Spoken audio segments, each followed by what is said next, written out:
I've always loved bringing old sounds back to life. As a freelance audio engineer, people send me their forgotten tapes, their damaged reels, hoping I can salvage a piece of their past. A few weeks ago, a package arrived. Inside was a dusty reel-to-reel tape from the 1970s. The label was simple, just 2 words scrawled in faded ink. The apartment. Beneath it, a subtitle. Room tone. For those who don't know, room tone is the sound of an empty space, the subtle hum of electricity, the whisper of air through vents. It's a sonic signature of silence. Clients usually want it removed, but this was a 3-hour recording of nothing but. I figured it was for some archival project, a sound library maybe. I threaded the tape onto my machine, hit play, and put on my best studio headphones. For the first hour, it was exactly what I expected. Hiss, static, the low-frequency hum of old magnetic tape. It was almost meditative. I started my usual process, applying digital filters to clean it up. I began lowering the noise floor, peeling back the layers of analog decay. That's when I first noticed something off. Beneath the hiss, there was a rhythmic quality, a pattern that shouldn't have been there. It was incredibly faint, almost imperceptible. Curiosity got the better of me. I started using more aggressive tools, isolating specific frequencies, boosting the quietest parts of the recording. And as the static receded, something else began to emerge. It was a sound that fell just below the typical range of human hearing, something you feel more than you hear. Whispers. They were faint, tangled together, a soft murmur of voices that sounded distant and strange. I leaned closer to my monitors, cranking the gain. The whispers grew clearer. They weren't speaking English, or any language I recognized.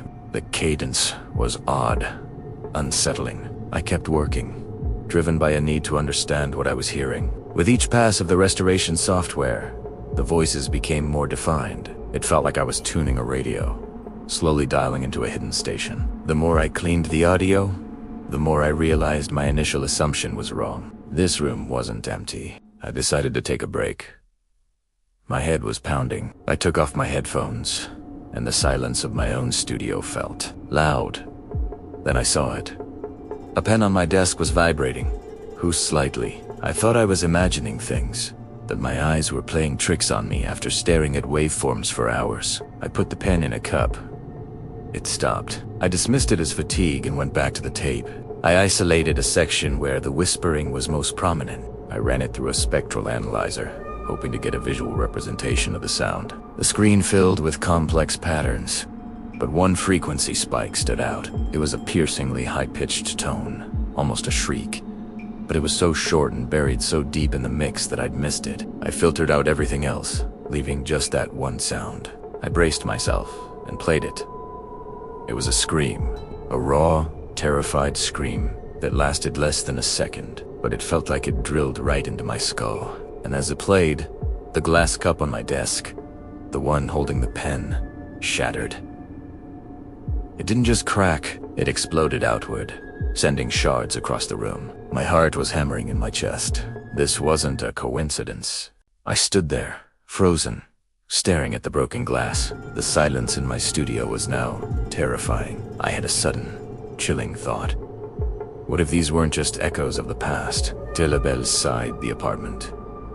What happened in that apartment? I started digging online, searching for anything related to the address I found on the return label of the package. It took a while, but I found a few mentions in old newspaper archives from the mid-70s.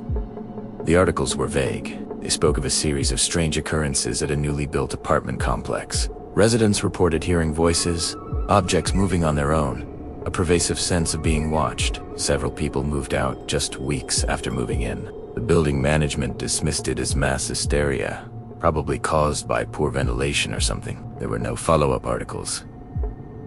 The story just stopped. It seemed the owner of this tape had tried to capture whatever was happening there, but they didn't capture ghosts.